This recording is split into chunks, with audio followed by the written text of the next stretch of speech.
आज एक ऐसा किस्सा सुनो जो ना किताबों में मिलेगा ना क्लासरूम में सिखाया जाएगा। यह है उस शेर की कहानी जिसने बर्फीले पहाड़ों से निकलकर 24 राजाओं की फौज को दोपहर से पहले रौंद डाला।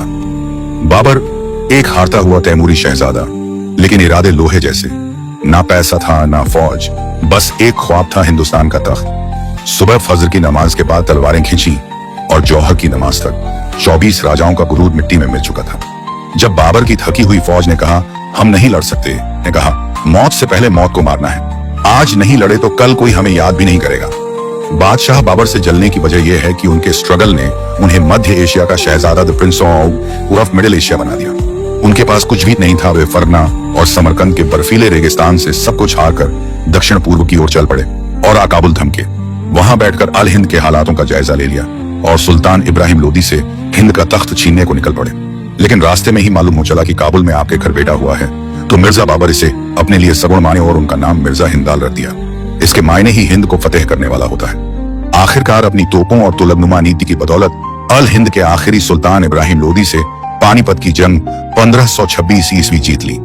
लेकिन इससे मिर्जा बाबर के लिए हिंद के तख्त पर जमे रहने का रास्ता महफूज न था, क्योंकि मेवाड़ नरेश राणा संगा सभी राजपूत राजाओं को एक कर दिल्ली से हिंदुस्तान में हिंदू राज कायम करने के फिराक में था।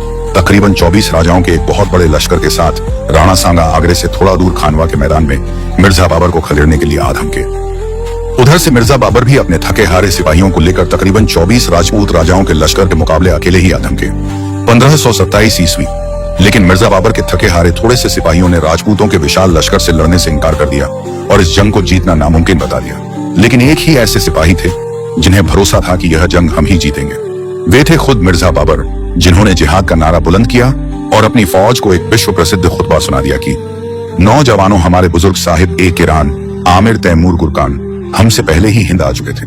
हम उनके ख्वाबों की तामीर करने आए हैं। सोचो, इस अजीम उस शान मुल्क के हिंदुस्तान को अपना घर बनाने के बजाय अगर वापस उस फरगना के बर्फीले पहाड़ों पर जाकर क्या करेंगे।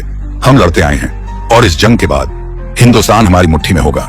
नौजवानों, जलसे के लिए तैयार सोने चांदी के सामान को तोड़कर गरीबों में तकसीम कर दिया जाए। गजनी से आई शराब में नमक डालकर उसका सिरका बनाकर यमुना में बहा दिया जाए। सल्तनत में ना कोई शराब पिएगा, ना खरीदेगा, ना कोई बनाएगा। नौजवानों, बैगों, बहादुरों, दुनिया में आने वाला हर कोई फना हो जाएगा, बचेगा तो सिर्फ जात अल्लाह की। हर की आमद बजहां जे अहले फनास खाहत बोवद, आंखें पाइंदा व बाकिस्त खोदा खाहत बोवद। बहादुरों, अल्लाह ने हमको वो नसीबी दी है कि दीन के लिए जो मरे वो शहीद और जो मारे वो गाजी। अब हम सबको कुरान अल करीम पर हाथ रखकर कसम खानी चाहिए कि कोई मौत से ना भागे। इससे पहले कि मौत आ जाए, हम चलकर वो हासिल कर लेते हैं जो हमारी अमानत है। जब तक दम में दम है तब तक इस जंग से मुंह ना फेरे। इस खुतबे को सुनने के बाद थकी हारी तैमूरी फौज मुगलिया फौज में इस जंग को जैसे जीतने का जुनून सा जाग गया है। कुरान पर हाथ रखकर फौज ने कहा कि इंशा अल्लाह जब तक जिस्म में जान है तब तक जानिसारी से मुंह न फेरेंगे। फिर क्या था, इस खुतबे ने हिंद की तारीख को ही बदल कर रख दिया। जंग फजर नमाज पढ़ के शुरू की और जौहर नमाज तक जंग को जीत ली। हिंद की तारीख में हिंदू शासकों के लिए इससे बुरी शिकस्त कभी नहीं हुई, क्योंकि 24 राजाओं के संगठन के सामने अकेले मिर्जा बाबर खड़े रहे और जीत गए। इस जंग को जीतने के बाद एशिया बर्रे आजम के शहजादे मिर्जा बाबर सिर्फ मिर्जा न रहकर शहंशाह हिंद कलंदर बादशाह गाजी जहीरुद्दीन मोहम्मद बाबर बन गए। हिंद की तारीख में एक ऐसे विशाल साम्राज्य के संस्थापक कहलाए जिनके वारिसों ने 1707 ईस्वी तक इस तैमूरी सल्तनत मुगल साम्राज्य को भारतीय इतिहास का सबसे विशाल साम्राज्य बना दिया। इस साम्राज्य ने न केवल हुकूमत की बल्कि इस मुल्क को अपना घर बनाकर संवारा। हिंद के लोगों को जीना सिखाया, नई तहजीब दी, नई सभ्यता दी, नई भाषा दी, नए पकवान दिए, नया पहनावा दिया, तजुर्बा दिया, इल्म दिया, ताज दिया, लाल किला दिया, जामा मस्जिद दी,